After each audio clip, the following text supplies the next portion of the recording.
And they actually work with Aalborg University. Their science department has a particle accelerator. And so they can actually treat their cones with a bombarding whatever material they want with other types of material.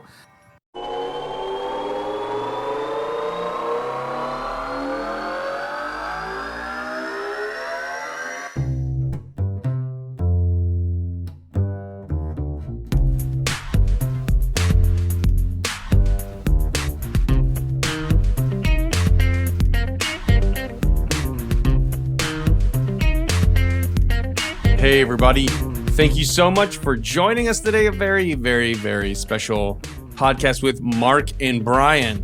Not the famous ones. The lesser famous ones. But the cooler ones. Ones that are still together and still, doing it. We're making podcasts for you guys. This is the Occasional Podcast, your kind of go-to for everything hi-fi. And we got a very special show for you today because Marc is back alive and in one piece, not severals. Fairly disease-free as far as I know. Fairly disease-free as far as I can tell. Okay. We'll get into those details. But what we will detail is his experience heading abroad to Denmark. He saw a bunch of companies. He got to experience some hi-fi abroad. Now, if you guys remember a couple episodes back, he went to Munich and got a taste of the European flavor. Not his first time, mind you. He's a very experienced traveler individual for audiophile gear. However, this was updated. This was Munich. This was back in the swing of things post-COVID, finally pulling out shows. And he set up some stuff, and he got a chance to go back out to Denmark. I'm going to let him kind of take over the reins for that. But first, it's been a while since we've had any news updates. But the first thing I wanted to mention this week, actually, it just came out. PS Audio has a new flagship mono block amplifier that came out that was designed by the late Bascom H. King. It is called the PS Audio BHK Mono 6. Roughly $32,500 a pair. It was actually Bascom's last project, according to the press release. His last project of anything that he designed. And it does 600 watts into 8 ohms. It's got a bunch of fun stuff. Oddly enough, the input stage is tube, while, of course, the solid state takes over the more power section. But I wanted to mention that because I thought it was kind of cool. And then, of course, Luxman has also officially released their L507Z 100 watt Class AB integrated amplifier in conjunction with a new turntable with a new tone arm, the PD151 Mark II. That is $6,500 for the table, $9,000 for that integrated. Marc, what was your favorite news bit of the last 2-3 weeks? Do you have anything that you thought was kind of interesting that came out? Well, it's kind of funny because I'm trying to write an article about the MoFi thing, not for PTA, but for Perfect Sound Forever, my old Final Anachronist column. And, I'm used to being able to write things and have them come out right away, be topical, but with Perfect Sound Forever, there's a lead time of 30 to 45 days. So instead, I've seen all the different reactions to the MoFi. I've heard both sides. I've heard it get kind of heated in some places. And right now, I'm trying to wait for the dust to settle so I kind of look around and see what's going on. But I've heard all sides of the thing. I tend to agree a little bit with Dr. David Robinson of Positive Feedback, who says that it's the DSD quad that is used in the MoFi is the best solution right now. And I think the only thing that MoFi did wrong really was they just weren't upfront about it from the very beginning. But they made the right choice. They just told everybody wrong. So I'm not sure how much more, but the lawsuits are happening as we speak. So we'll see what happens. But that's the only thing I can think of. So for those people who aren't up on this particular thing, MoFi has a label and they release One Step Records, MoFi original recordings, these type of things. And I guess the lawsuits that are involved are about them not being completely transparent with their recording process. I think some people were buying the albums under the impression they were fully analog from end to end. And it came out that a DSD step was inserted for some catalogs, for some records, if I'm saying that right, Marc. I believe so. I'm going to be diving more into the facts soon, but a lot of it has to do with just the master tapes are not in good shape, and the clock is ticking on all of them. And so across time, the tapes are starting to degrade to the point where the solution is sticking in DSD quad somewhere in the recording chain to help fix some of these problems. And that's kind of the essence of what they were doing.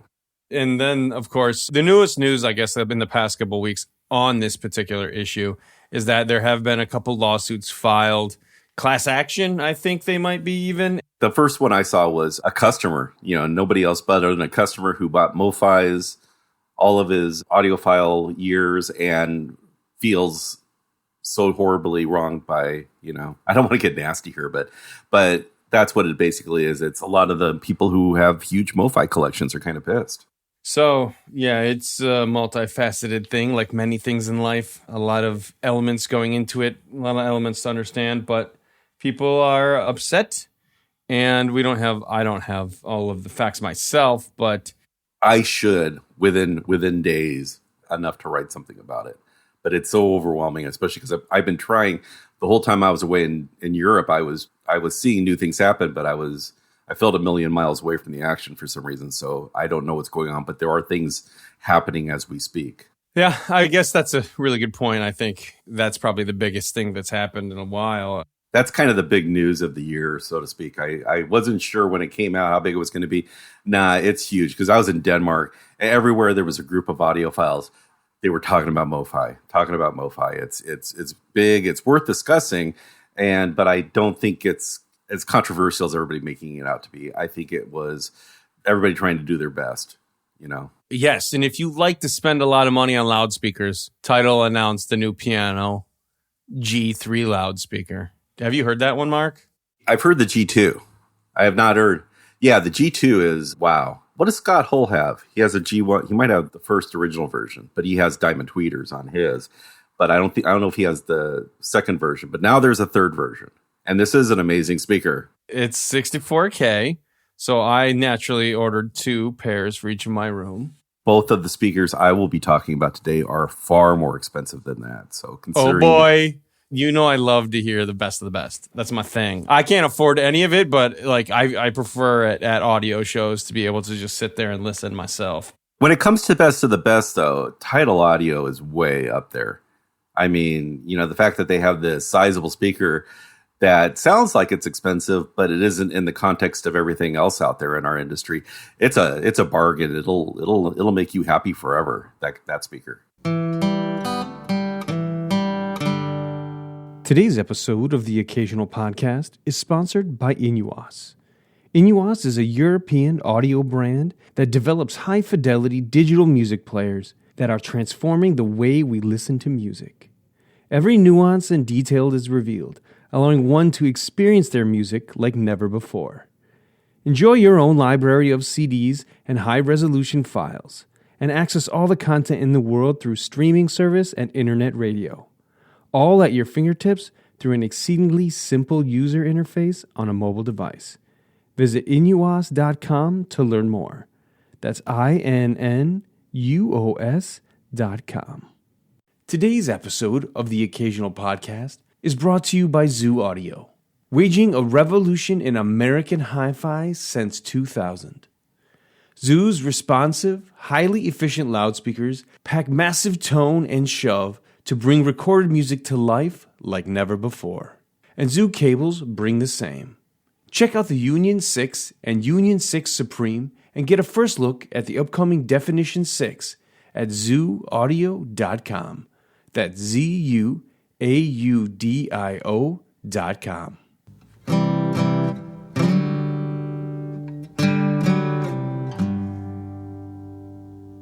So that's kind of the news items. Let's move on to Marc's return. So, Marc, first set us up. What kind of happened? How did this all come to be, this trip, and how did things get going on it? Well, it all began in Munich, actually, and a little speaker called the Borrenson M1, which I listened to. And my story on Borrenson is that I really haven't had a lot of seat time because there have been other people on this magazine who have kind of scooped them in front of me. And so I never really got a chance to go in and listen. I knew what they were about. I knew about Rhino speakers, which there's a history there, and they're very similar. I'm not going to get into that right now, but the Borrenson M1 was playing, and I'd heard so many great things about these small speakers, but I had no idea what I was walking into when I sat down. A pair of two-way stand-mounted speakers that sounded like any other big, gigantic speaker that weighs several hundred pounds and has multi-drivers and all that. It closed your eyes, and I was listening to big speakers that just had just a superb frequency response, and they had everything else too. They sounded wonderful. And I said, wow, and I'm the guy who's been listening for the perfect two-way speaker for so long. And then I walk into a room in Munich, and there it is, and I can't believe it. But I was so surprised by the sound that these speakers were putting out, these small speakers, that I knew there just had to be more to the story. This is not just, the old story of, they punch above their weight or they sound big for a speaker their size. It's like, no, there's something else. Insert your reviewer cliche as appropriate. Exactly. And that's the thing, is that this was nothing like this. This was I thought it was some kind of revolution that they discovered, or, maybe some kind of trick, maybe a hiding subwoofer. That's another one they like to say at shows is, where's the subwoofer? In this case, I said, this can't be. And so it didn't take long after hearing them in Munich. It just, I should have given them the best sound at the show, I think, because it took me a while to grasp what I was hearing, and it took me a couple of more exposures to understand. And so the second chance was at the Pacific Audio Show in Seattle, and I heard them again, pretty much the same system. And I met with Lars Christensen, who is the head of Audio Group Denmark. That is the Danish company that manufactures the Borrenson speakers, the Aavik amplification, and the Ansuz cabling and accessories and power management. And so I got an invite saying, we'd love to have you come up to Aalborg, Denmark, to hang out with us, and we'll show you what we're doing. And that's exactly what happened. I got to listen to the speakers. And so the thing I'm not telling you yet is the fact that I was really confused about this Borrenson M1. It was like, what's going on here? Is, what new technology? And the thing that actually explained it for me was that I found out after my initial audition of these things that they're $100,000 a pair. And instead of most people were going, mini monitors for $100,000 a pair, you're crazy. It's like, to me, it was like, it makes sense. That's why they sound good, because there's some special stuff going on in the speaker. And that's what I basically went. I went to not only find out what's so special about the Borrenson speakers, but about the other two brands they do, which all work in unison. And when I'm hearing an incredible system from Audio Group Denmark, I'm hearing a combination of those three brands together. And so I got to spend about 3 days at the factory listening to every product they make and doing A/B comparisons as we moved up the ladder. And I could not find a single upgrade that did not yield a very noticeable improvement in sound every single time. And that's one of the things, you get to the point where you're doing these A/B comparisons and you're wondering, is this the best? What's going on here? And it's like, no, they try to make it as easy as possible for people to come in and listen and find out for themselves what they're doing and how it improves the sound. So that's the first part of it. And then the second part, of course, is after that, I got just coincidentally got an invite from Dali and Dali loudspeakers. And they're actually not far from Aalborg. They have a factory in the middle of nowhere, which is only really about 40 kilometers or 40 miles. I can't remember the difference. So they're really close, but I went and visited Dali because they're announcing their new flagship. And it's called the Core, Kore. And it actually represents something more important in the industry as a whole, what they're doing and the reasons why they're doing that. And so we have that speaker, the first one, the M1, which is blowing my mind on how great it was. And then we have this one, which is a flagship speaker from a company not known for its six-figure, price tags. They usually keep it pretty mellow. I think before this, their top of the line speaker was only about 15, 16 grand a pair. But this is something that Dali has wanted to do for a long time, is just make as good of a speaker that they could.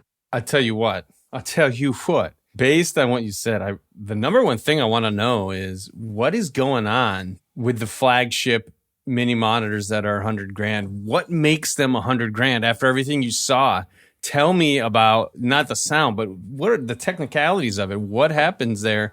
Why do they cost $100,000, and why do you think they sound so good? Why does that result in such good sound? Okay, so a lot of the things that Audio Group Denmark are doing aren't, brand new technologies. This is not proprietary stuff. What this is a company that does have the resources to do a lot of research on their own and different, if they have an idea, they can test it and see if it works. And if it doesn't work, they move on.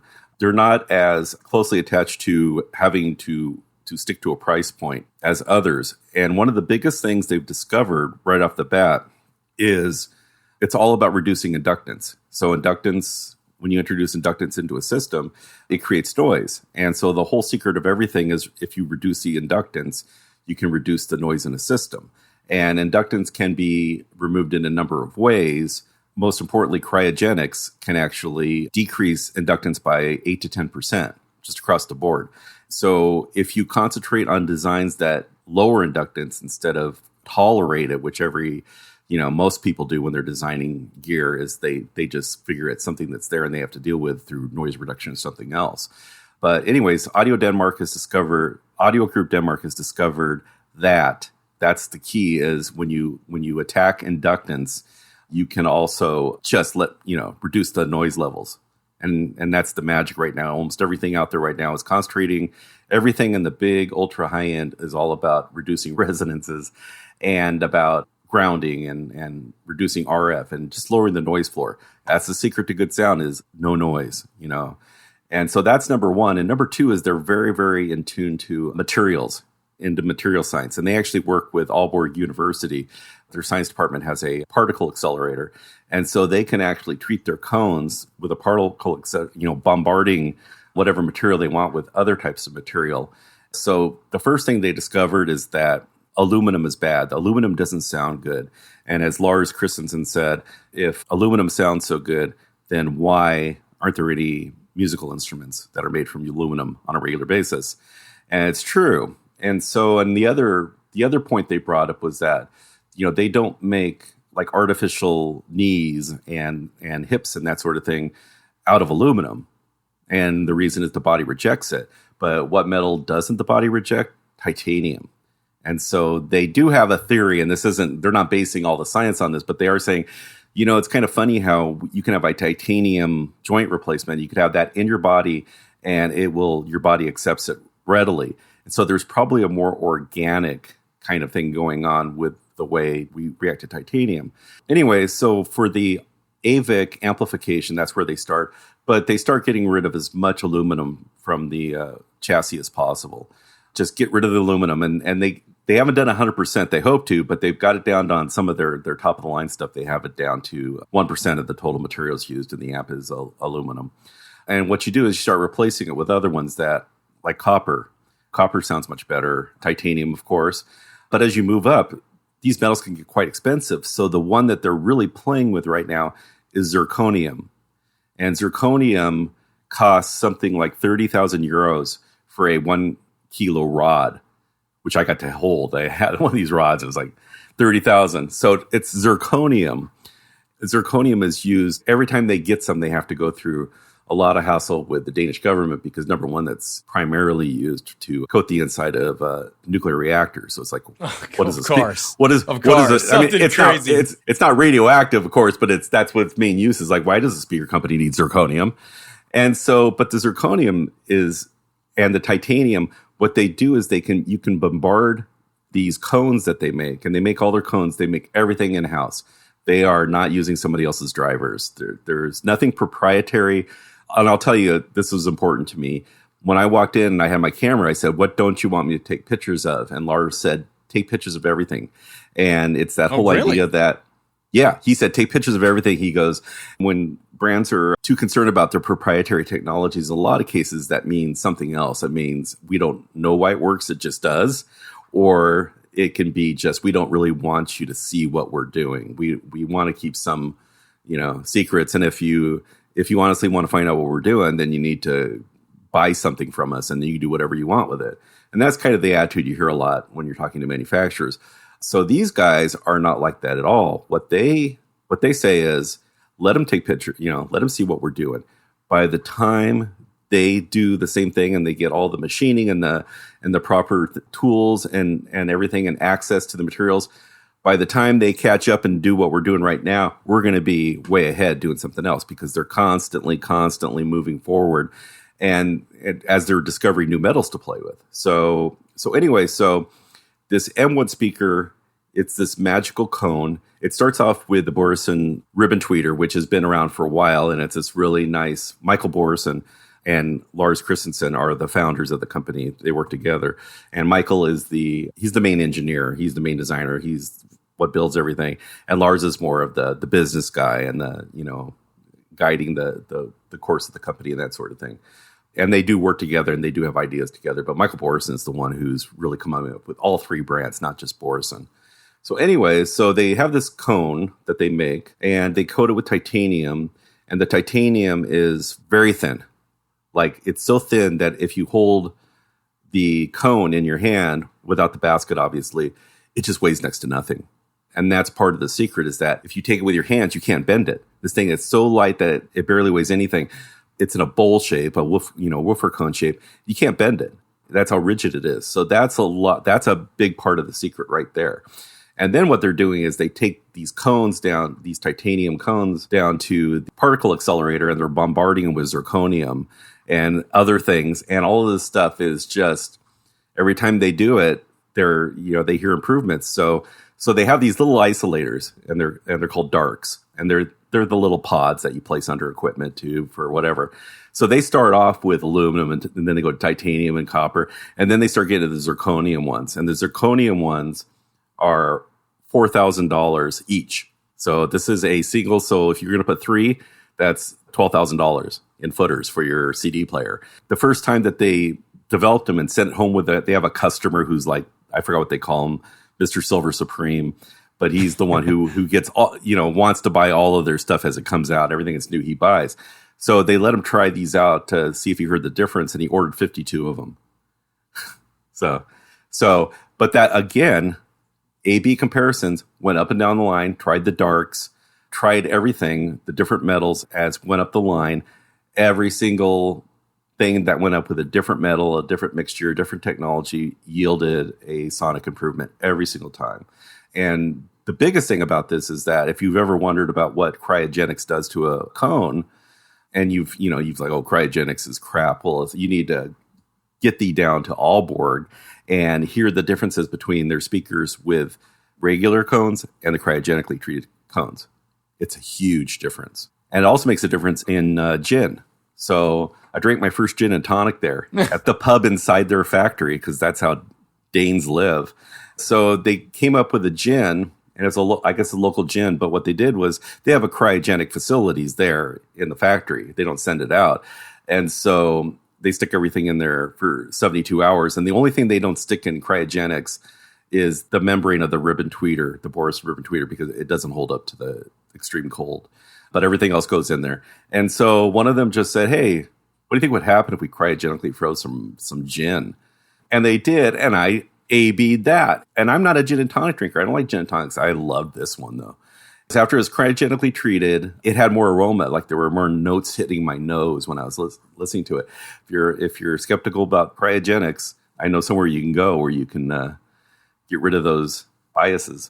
I feel like you'd have to be really careful not to play them too loud with the atom collider involved. Maybe you would open a black hole. If you played them real loud, you might open up a black hole by accident and then destroy the entire universe. To be tragic. Well, that's the thing is that's one of the things that $100,000 buys you is 2 little portholes into a different dimension where everything sounds much better. A dimension of your mind, metaphorically speaking, where everything sounds awesome. Absolutely. And, like I said, this Friday, I'll have my article on that Ansuz audio group Denmark, the Borrenson, the Ansuz, and the Aavik. And of course, I wouldn't go all the way across the world to hear this stuff if they weren't going to send some back with me. So I do have some coming in about a month. I have a lot of the different ones. So even if there was like some hinky-pinky going on at the factory, I'm going to be able to go back home, put it in my system and A/B and, make sure there's no hidden subwoofers anywhere in my living room or anything. But that'll be the final confirmation. But so far, this is exciting. This is one of the most exciting things I've discovered in the world of high-end audio in a while. This is amazing stuff. Marc, I have to ask, and for Marc's safety, please don't divulge your address, but are you going to get the $100,000 speakers in? Okay, so I think the answer to that, well, by the way, here's my address. No. I prefer social security number if you have it. Okay, I got that. Okay, so the official word on the M1 is that they're not officially out. I think they said they're going to start shipping maybe by now or maybe October. But I think they're ready to ship, but they didn't send me home with any because they haven't really ramped up production yet. But they have finalized everything and they've announced it. And they've sold a few pairs. So anyways, the word is from them, I could probably get anything I wanted. And since after the first of the year, I will be moving to a much larger pad, I might get something even bigger than the M1s. But I would like to have the M1s. And I'll have to place velvet ropes around them and have security guards. But it's snipers, on the roof for anybody trying to break in. But I should be able to get them. But the first one I'm getting is actually the Borrenson, the Z1, and that is the cryogenically treated one. And that's about 14,500 pair, which is a little bit more realistic. So. Floor standard or? No, two-way monitor. Two-way. This looks almost the same. So everything from the beginning of the Z1 line, which is like 12,000, and all the way to that $100,000 one is kind of. I think the dimensions are the same. They kind of look different in their finishes and their surfaces and maybe a few things, but basically they have the same size and same look. It's all the differences in the materials that are used. Off the top of your head, you know what the cone and the tweeter is for that one? It is all the same kind of cone, but it has to do with how it's been treated and what materials are being used. And so it's not the same tweeter as the M1, but it's the same size. Did you say that they all do ribbon tweeters? Yeah, the Borrenson ribbon tweeter was kind of what they had. That's what they had when Lars and Michael had Rido. I had to learn how to say that one right. Rido, and so that's his patent. So he brought that with him. So they already had that to start with, and that's why one of the many reasons why Rido and Borrenson on the surface look like they're doing the same thing, when in reality it's not quite like that. And I'm not going to get too much into that just because it is a complicated story, but it appears that, what Audio Group Denmark is doing is they're moving forward at a clip and coming up with constantly, a lot of R&D going on with this company right now, more than just about anybody out there. Today's episode is also sponsored by SCHIITdotCOM.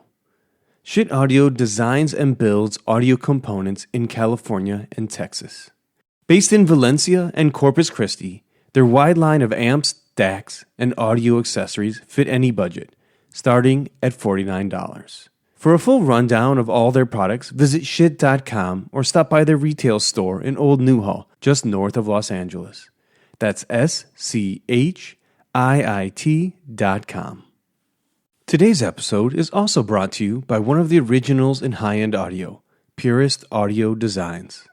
Purist Audio Design made the first fluid-shielded audio cable over 35 years ago and still makes them today right here in the U.S. For over 35 years, Purist Audio has connected you to the music. They passionately make high-end, high-crafted audio cables designed specifically to the needs of your system. They list their specs, such as resistance and shield quality, and you can find them at PURISTAUDIODESING.com. Purist Audio Designed is veteran-owned and available worldwide.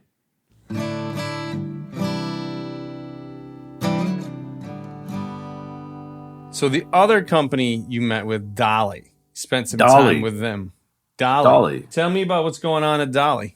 So the thing at Dali was interesting. So they have a new flagship speaker, and they wanted to bring everybody out. I even heard some grumblings before I even went to the factory that, this isn't anything new and revolutionary for Dali. This is just their existing line bigger. They're just building bigger speaker with more drivers. And in a way, that's kind of true because Dali said we wanted to make something that's true to our Dali roots and our ideas and our technologies. So they aren't trying to reinvent the wheel here. It is a big speaker, a big Dali speaker, the biggest one they've ever made. By far, it's, several hundred pounds. It's a big speaker that weighs a lot. The price had not been set, but the North American distributor said he was trying to get it in for about $110,000 a pair, which is, once you see the speaker, that is not shocking. But if you're a Dali fan and you're used to buying, Dalis for a few hundred or a few thousand a pair, this is something different. But the real story behind this is the reason why Dali is releasing this product is because, first of all, they always wanted to. They always wanted to do this. They always wanted to say, how good of a speaker can we make? And Dali is a big company, and they have a very dedicated fan base. But they do a lot of stuff for in-wall stuff, and they do a lot of home theater installation stuff. And that's kind of been their bread and butter. Their bread and butter has not been, audiophiles. I mean, maybe some audiophiles. And like I said, the top lines are very, very are pretty impressive. I heard a few of them. But the Dali core, it was in the plan. They've always wanted to do it, but what kind of sped along the process for them was COVID and also the supply chain issues. So anyways, Denmark has been known for their furniture making skills. And so you would imagine, they're like the Amish of Europe. Right. Oh, definitely. The Danish cabinetry is famous around the world, and everything they do. Denmark means beautiful furniture. Well, one of the things is that the industry, the Denmark audio industry, which there are many companies in that, a lot of them were outsourcing to Asia over the last 15 to 20 years. They made the switch just to be competitive. They didn't want to, but they did it. And then what happened with COVID and the supply chain issues is now the tables have turned. And that China is not competitive anymore, that they keep having, not only do they have delays in shipping that are costly, but imagine waiting 3 or 4 months to get a shipment of parts, and then they're not right. And then you have to wait another 3 or 4 months to get replaced. And this kind of stuff was happening a lot. And so Dali got to the point where they realized we can do everything ourselves. And Dali is similar to Borrenson in that they make their own stuff. They make their own drivers. They make their own cabinets and everything. But how they achieved this very special, beautiful speaker that they wanted to do was they enlisted the help of one of the oldest but one of the most technologically advanced carpentry firms, woodworking firms, furniture builders in Denmark. And so they used this company, said, this is what we want to do. Can you do it? And they have all the CNC machines and everything else. And they were able to do it. So they get a start on this. A lot of it is pressing and providing the curved cabinets and all that stuff. And then they get shipped to Dali. And then Dali pretty much builds them. They build all their drivers. They do their own crossovers, everything. And I didn't know this until now, Dali makes their own speaker cables. So you can even throw some speaker cables on there. The idea is that they could do that with very little consideration about cost, because it's now cheaper to do it in country. We're going to see a return. I don't want to bash the Chinese or anything, and having something that was designed in Denmark and assembled in Denmark, but actually made in China isn't quite the same, isn't quite as swanky, I guess. With your experience traveling and listening over the years, if we take the Chinese variable out of it, do you think that there's any particular country that tends to really do high-end audio right the most? Or is it kind of just flavors? The French have theirs, the Germans have theirs. We talk about the different sounds, but I'm talking more about quality, build. Anybody really knock it out of the park in your mind? Or is it just everybody does a pretty good job and then we have different essences of... I think it's that. I think it's different flavors, because we've talked about this before, but I really love British hi-fi, British BBC speakers, that sort of thing. But then you start talking about Japanese analog and how great that is. The best cartridges are usually made in Japan. And then I've been spending more time dealing with these European brands. So we're talking about even with cartridges. So I've been working with a lot of Vandenhole lately. It's a different sound, but it's a different flavor and one I can respect. So I think if you were going to compare a European cartridges such as Clear Audio and Benz Micro and versus all of the Japanese ones, The Japanese one have a little bit more mystique about them. They have a little bit more magic. Yet the Europeans dig out more detail. And this isn't a comparison of thin versus warm or bright versus warm. That's just the trade-offs. And at their best, they're both compelling reasons, and I like them both. So I think it definitely depends on your flavor. I mean, you could even go as far as to say, I know people who have, one cartridge, a European cartridge, for when they listen to rock, and then they have a Japanese cartridge when they listen to jazz and classical. So there's a lot of variables there, I don't think. But, there's certain things like Japanese cartridges are kind of special. Amplifiers, maybe America, that's where America shines. I don't know. Well, it's very interesting that you say that, because the more time I spend doing this, and I've been doing this for over 10 years, right? Critically thinking about listening, right? I'm beginning to think that what you just touched on is very special and important part of that. It is the idea of either romance on one side and technical prowess on the other, right? So you're saying, well, there's a little bit of magic, or whatever that term is, a little more abstract idea of romance or magic or this thing. And then we have like the more hardcore granular technical prowess, technical detail ground out of the sound. To me, this idea has really become the sweet to dry of wine for audio. That is to say that there's many aspects, just like listening there is to tasting. The senses have many, many facets to them. However, most wines can be placed on one side of the scale or other, one being sweet and one being dry. And that categorization happens to be one of the most prominent when you drink a wine. I'm beginning to feel like over the just listening and talking about this over the years, that this idea of, I'd like to say, magic versus technicalities is our grand scale. A lot of this machinery, a lot of this gear can be placed on that scale somewhere, even though obviously, as we talk, there are so many parts to that and so much more to listening than just that. But a lot, especially when it comes to speakers, I feel like this is such a true scale that applies to a lot of stuff. And most importantly, neither is correct. Like you were just saying, sometimes people prefer some with one type of music and others with whatever, with other types of music. So I don't know. What's your reaction to that idea? Do you think, am I full of blue mud? No, I absolutely agree with you. So think about it this way. The kind of system, let's say I'm going to listen to a classical string quartet playing, okay, and then I have some electronica that's just going to blast my room. I probably don't want the same system to do both. I probably have one idea for one and one idea for another. And as my system evolves in my listening room, sometimes that will dictate the music I'm listening to, what kind. So I remember when I had the Alnick tube stuff with the LS35As, I was grabbing as much intimate jazz and smaller scale orchestral works and solo performances than anything else, because it was so amazing. But when I have a big pair of big horn speakers that can really go low, yeah, man, I'm bringing out Tool. That's the way it goes.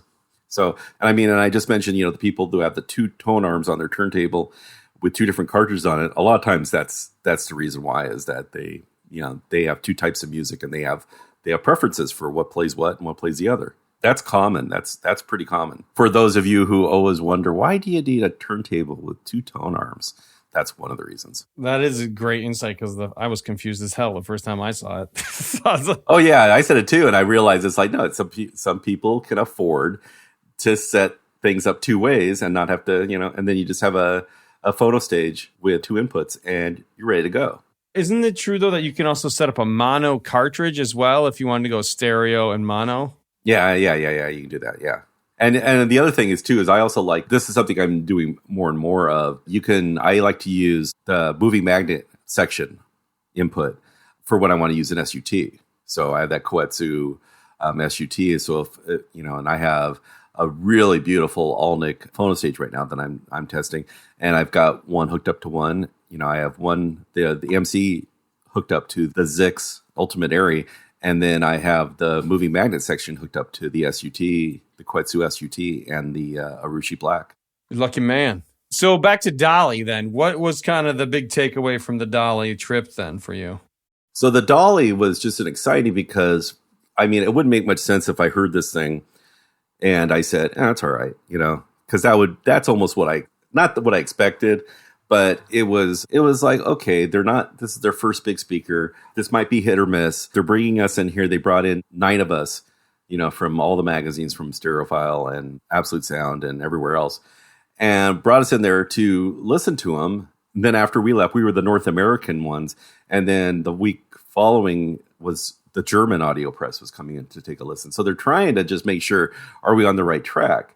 And so the first time I heard them in 2 different listening sessions. And the first one, they were set up with some NAD, the NAD Master Series. So the big NAD stuff. They were playing a lot of techno and everything. And it was good. It was loud. It was deep, everything else.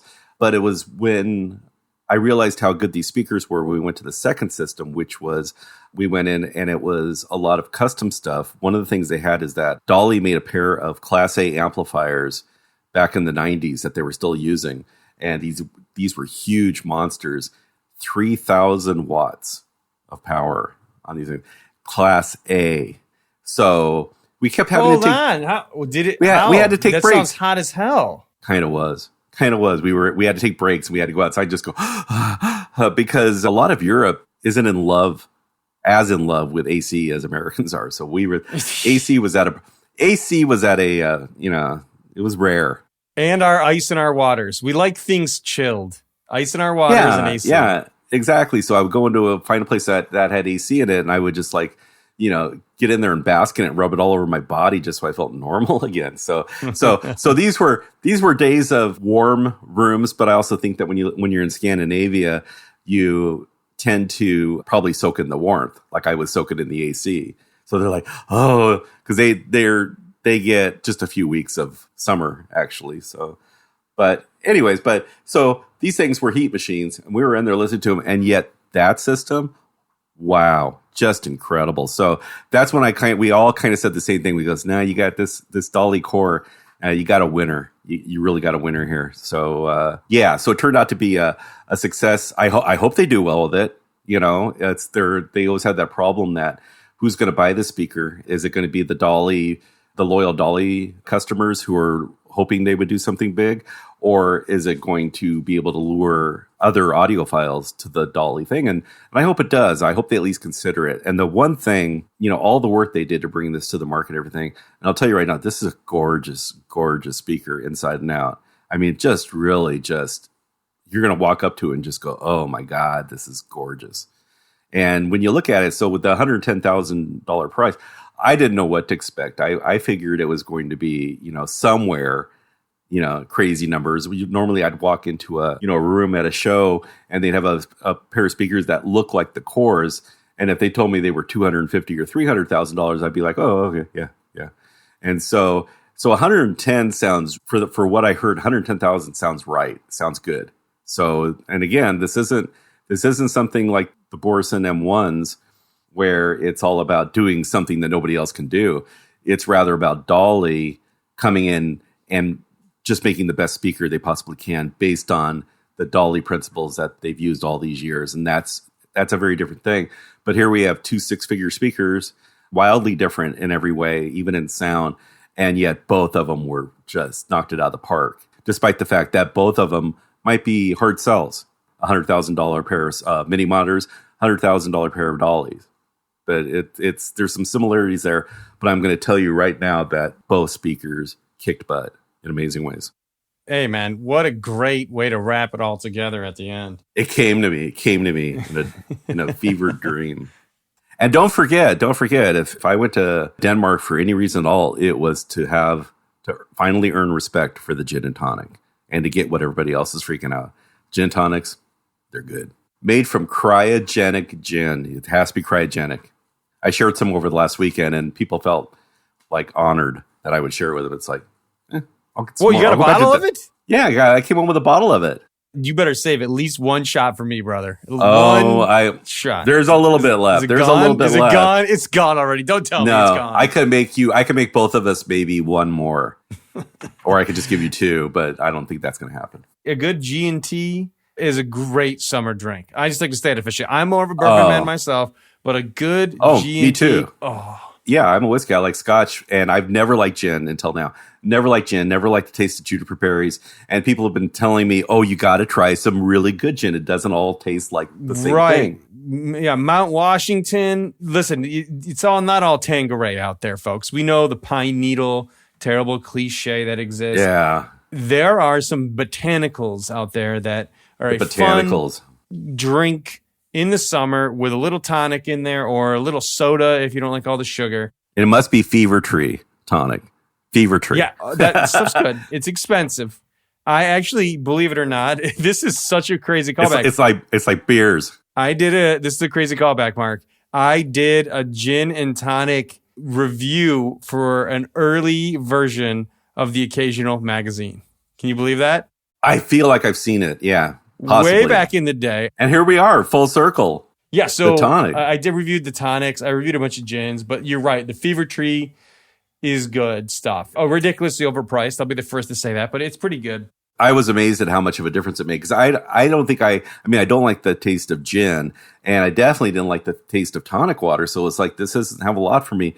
But then once I had a quality one, and I was taught by Lars of Audio Group Denmark, he goes, I will teach you how to make the proper gin and tonic. And it wasn't fancy or anything, but man, was it good. And so... Is that like a popular drink there then? Like it's something that everyone drinks? It was. In fact, that's something they automatically... So they, after a long day of work, which, it's Denmark, so they're not really working long days. They don't have to. But what they do is they would adjourn at the end of the day and they'd go to the pub inside their factory. And it was it had lots of good scotches in there. I would have been happy. But afterwards, we wrap up the day and go in there and have a gin tonic and talk about the day. And it was like, wow. If I have one takeaway from Denmark is that it's a kick-ass little country. I enjoyed my time so much there. It's such a cool place. And everybody told me that. Everybody said, oh, I'd say something about Germany. Somebody said that to me, goes, Denmark makes Germany look like Kazakhstan. So, I like Germany. I've been there twice. Denmark was just magical. It was like, just little fairies running through the street and with magic wands and stuff making shit happen. It was really, really cool. Mark, thank you so much, man, for your insight into your international travels this episode. It's been good catching up. All right. I'm staying home. Don't invite me anywhere for a while. I'm staying home. I got work to do. Tell me what you got on the horizon. What's coming out from your neck of the woods? It's Speaker City around here right now, and I have got some doozies.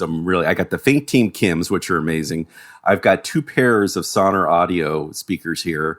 I have finally have the QLN Signature SEs that just came last week. I got those babies in the house, and I have a subwoofer. I'm going to do a subwoofer review. It's the matching subwoofer for the golden. It's the Gold Ear subwoofer that matches the BRX speakers. So I still have those BRX Golden Ears that were very, very interesting speakers. And they asked me, hey, you want to try it with the subwoofer? Because I heard that at Expona and it kind of kicked ass. And so I now have the Golden Ears with the subwoofer to try out. And lots of stuff. I have so many reviews to kick out. I got a Vandenhole Crimson Stradivarius cartridge coming out. Also, I have Credo from Switzerland, the little Credo EV350s, which are amazing. So I got tons of stuff. There's lots of stuff. Lots of reviews coming all the way. We have enough reviews to cover us all the way into 2023 right now. Oh, my goodness. And, of course, shows on the horizon. I know we should both be at the Florida Audio Show, Flax, that takes place in February. I don't want to go anywhere until that show. I want to stay home until February if I can possibly have. There is Capital Audio Fest, but we've already got a bunch of guys from Part-Time Audiophile covering it, so I don't need to go. But the Florida show, that sounds like fun. Yeah. We'll have our gin and tonics in the sweltering heat of...